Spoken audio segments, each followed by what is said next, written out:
Hello everyone. देखिए आज हम लोग देखेंगे अपना 13वां लेक्चर। ठीक है, इसके पहले आपको 12 लेक्चर मिल चुके होंगे। ठीक है, हम लोग देख रहे हैं आर ओ जो फैब में होने वाला है। ठीक है, उसके मोस्ट एक्सपेक्टेड क्वेश्चन, ठीक है, उसको हम लोग देख रहे हैं।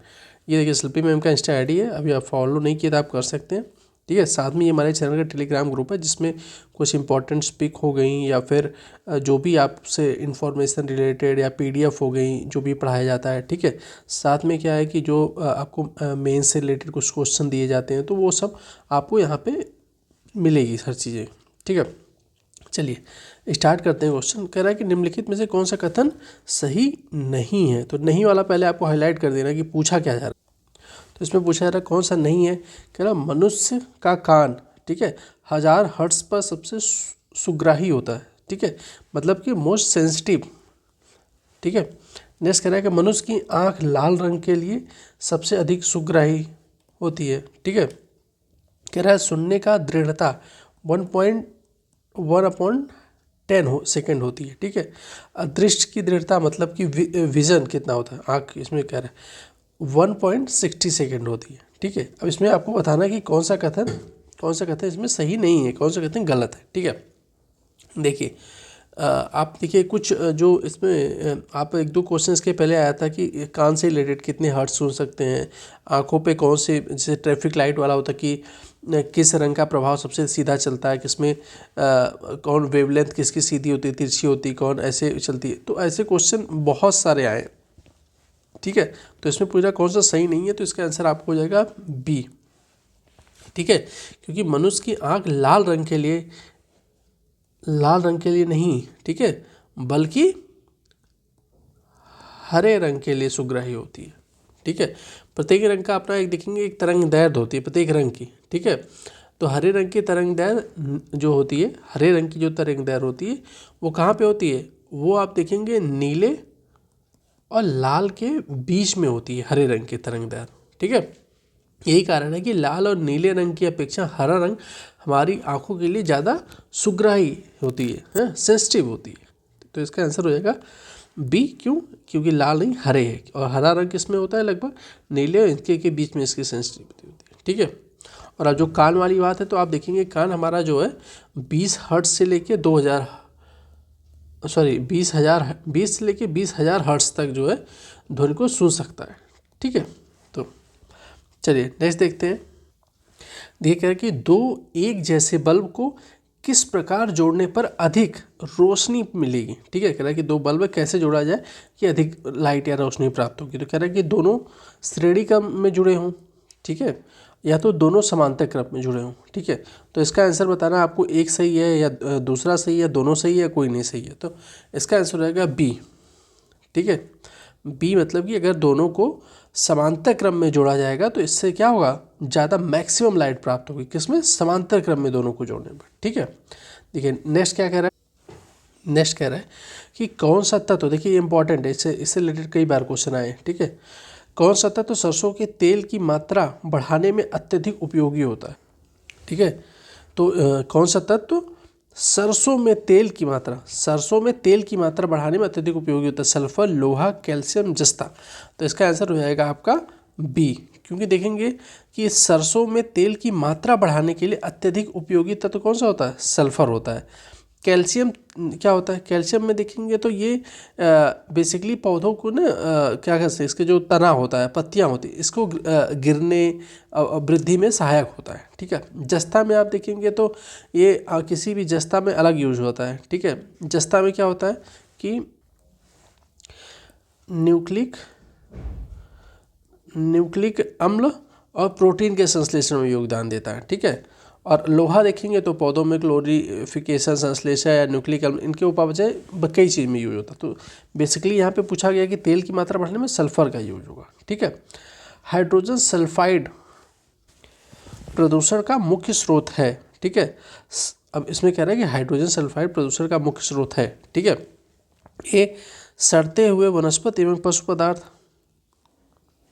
ऑटोमोबाइल, तेल रिफाइनरी, ताप विद्युत संयंत्र। ठीक है, तो किससे मतलब ज़्यादातर सल्फर हाइड्रोजन सल्फाइड निकलती है उसकी बात हो रही है।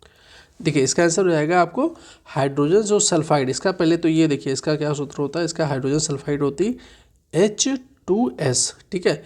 प्रदूषक का मुख्य स्रोत सड़ते हुए वनस्पति एवं पशु पदार्थ, ठीक है, होते हैं। हाइड्रोजन सल्फाइड एक रंगहीन गैस होती है जिसमें आप देखेंगे सड़े हुए अंडे जैसी गंध आती है। आपने अगर 12th में या फिर फिजिक्स केमिस्ट्री सब में जो केमिस्ट्री आपने लैब में सड़ते हुए अंडे की स्मेल आपको पता होगी, तो वैसी स्मेल आती है कुछ, ठीक है। हाइड्रोजन सल्फाइड अक्सर ऑक्सीजन की अनुपस्थिति में कार्बनिक पदार्थों के साथ मिलकर क्या हो जाती है, माइक्रोबियल में टूट जाती है, टूटने से उत्पन्न होती है, ठीक है। स्पेशली समझ लिए कि वही है कि H2S होती है और H2S है और सड़े हुए वनस्पति एवं पशु पदार्थ इसका मुख्य उत्पन्न होने का मेन स्रोत है, ठीक है। 10 दिन से अधिक दिन तक उपवास करने पर लीवर पर क्या प्रभाव पड़ता है, ठीक है। बहुत लोग फास्ट रहते होंगे। देखिए यहाँ से आ रहा है कि भाई अगर अत्यधिक मतलब कि 10 दिन से ज़्यादा तक उपवास रहेंगे तो आपके ऊपर क्या प्रभाव पड़ेगा। कह रहा है कि लीवर में ग्लूकोज स्तर कम हो जाएगा, लीवर में ग्लूकोज स्तर अधिक हो जाएगा, लीवर में ट्राइग्लिसराइड घटने लगेगा, लीवर में ट्राइग्लिसराइड बढ़ने लगेगा। तो बेसिकली पूछा कि आपका ग्लूकोज स्तर बढ़ेगा कि घटेगा, या ट्राइग्लिसराइड जो होते हैं वो बढ़ेगा कि घटेगा, यही पूछा जा रहा है, ठीक है। 10 अगर आप अत्यधिक उपवास कर रहे हैं, इसका आंसर हो जाएगा आपको ए, लीवर में ग्लूकोज का स्तर क्या हो जाएगा, कम होगा। आप 10 दिनों तक उपवास करने पर लीवर मतलब क्या होता है, लीवर मतलब होता है यकृत में ग्लूकोज का स्तर कम हो जाएगा। मानव शरीर में सबसे बड़ी ग्रंथि कौन होती है, सबसे बड़ी ग्रंथि यकृत होती है, ठीक है। यह अतिरिक्त ग्लूकोज और ग्लाइकोजन में बदलकर संग्रहित करती है, ठीक है। अगर आपने अत्यधिक हो जाएंगे तो यहाँ से जो है चीज़ें यहाँ से लेके शरीर को जो नॉर्मल फंक्शनल के लिए चाहिए वहाँ से लेती रहेगी ग्लूकोज का स्तर, ठीक है। इसलिए आपको लीवर में, क्योंकि 10 दिन तक आप उपवास रहेंगे तो फिर ग्लूकोज का स्तर धीरे धीरे आपको कम हो जाएगा, ठीक है। देखिए ये भी इम्पोर्टेंट क्वेश्चन है। मकड़ियों द्वारा उत्पादित रेशा कहलाता है टसर, ठीक है, मूंगा, इंसा रेशा, गोशामर रेशा, ठीक है। तो इसका आंसर हो जाएगा बी, गोशामर रेशा, ठीक है। मकड़ियों द्वारा उत्पादित रेशा गोशामर रेखा कहलाता है। मकड़ियों तरह तरह के, आप देखेंगे मकड़ियाँ ना तरह तरह के रेशमी तंतु का उत्पादन करती रहती हैं, ठीक है। और इसमें आप देखेंगे ये जब उत्पादन करती है तो स्पेशली ये बहुत सी चीज़ों को देखते हो, सुरक्षा के लिए, अपने जो जहाँ पे रहती हैं उसके स्पंजी बनाने के लिए, तो बहुत तरीके से बनाया जाता है। और आप क्या है ना कि थोड़ा सा टसर हो गया, मूंगा के बारे में भी पढ़ लीजिएगा, कितने प्रकार के होते हैं, कहाँ पे पाए जाते हैं लोकेशन, ठीक है। जो आपने नहीं सिल्क साड़ी हुआ, सिल्क और मूंगा, टसर, ऐसे इन सब चीज़ों से रिलेटेड जो एग्रीकल्चर से या फिर कह सकते हैं ज्योग्राफी, इन सब से जो लिंक होते हैं चीज़ें, उससे क्वेश्चन बहुत बार आया है, ठीक है। आगे हम इससे रिलेटेड क्वेश्चन डिस्कस करेंगे। निम्नलिखित खाद्य पदार्थों में से कौन सा सभी आवश्यक एमिनो अम्लों, ठीक है, स्पेसिफिकली पूछ रहा है कि एमिनो अम्ल के सर्वोत्तम स्रोत इन 4 ऑप्शन में से कौन सा है। मछली, दाल, केला, अंडा। देखिए एमिनो अम्ल क्या होता है, सबसे पहले तो एमिनो अम्ल क्या होता है कि आप देखेंगे ना तो एमाइन तथा कार्बोक्सिल, इसमें दोनों के गुण विद्यमान होते हैं, ठीक है, एमिनो अम्ल में। और इसमें देखेंगे इसमें सबसे एमिनो अम्ल के सबसे उत्तम स्रोत क्या है, इसका अंडा होता है। बेसिकली आप देखेंगे तो सोयाबीन हो गया, दाल हो गया, ये प्रोटीन के सर्वोत्तम स्रोत होते हैं, लेकिन एमिनो अम्ल के सर्वोत्तम स्रोत अंडे हैं, ठीक है। निम्नलिखित कह रहा है, देखिए तुलसी के पौधे का औषधि महत्व निम्नलिखित की उपस्थिति के कारण होता है, ठीक है। किसके कारण, जो तुलसी है सबके घर में लगभग होगी, तुलसी के पौधे में किसके कारण इसका औषधि महत्व है, ठीक है। तो इसका किसके लिए, तो इसका आंसर हो जाएगा आपको सी, फिनोल एवं फ्लेवोनाइड, ठीक है। तुलसी के पौधों में औषधि का महत्व किसके होता है, फिनोल एवं फ्लेवोनाइड की उपस्थिति में। इसका वैज्ञानिक नाम क्या होता है, मतलब इसका वैज्ञानिक नाम क्या है, इसका नाम है आसिमम सैंक्टम, आसिमम सैंक्टम इसका वैज्ञानिक नाम है। स्पेशली तुलसी का आप पता होगा कि सर्दी जुकाम हो गया, गले से संबंधित, दांत से संबंधित हर चीज़ में तुलसी का काफ़ी महत्व औषधि होता है, ठीक है। देखिए ऐसे देखिए ये जो अगला क्वेश्चन ना, ऐसे क्वेश्चन थोड़ा सा आप लोग क्या करिएगा कि जो नस्ल वाला क्वेश्चन होता है ना, कि भाई पूछ ले कि भिंडी का नस्ल दे देगा कि इसमें से ऑप्शन दे देगा कि ये किसकी नस्ल है, क्योंकि भिंडी से रिलेटेड देखिए कोई क्वेश्चन पूछा गया, तो थोड़ा सा आप लोग 1-2 बार गो थ्रू हो जाइएगा, नहीं तो हम लोग इसमें क्वेश्चन के थ्रू डिस्कस करते रहेंगे कई बार, लेकिन इससे क्वेश्चन 2-3 आपको देखने को मिल ही जाता है और ये आपको कई बार पढ़ने पर ही याद होंगे। कारक निम्नलिखित में से कौन सुमेलित नहीं है?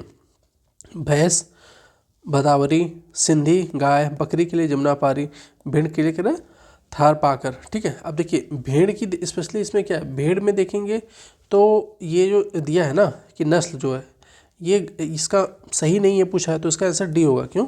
क्योंकि ये थार पाकर देखेंगे गाय की है नस्ल, न कि भेड़ की। ठीक है, तो ऐसे क्वेश्चन जो है पूछे गए। अब जैसे ये देखिए, काशी लालिमा निम्नलिखित में से किस फसल की प्रजाति है? कासिम लालिमा किससे संबंधित है? ठीक है, देखिए इससे पूछा गया है, तो देखिए अभी ऊपर डिस्कस कर रहे थे कासिम लालिमा किससे संबंधित है, तो भिंडी से रिलेटेड है।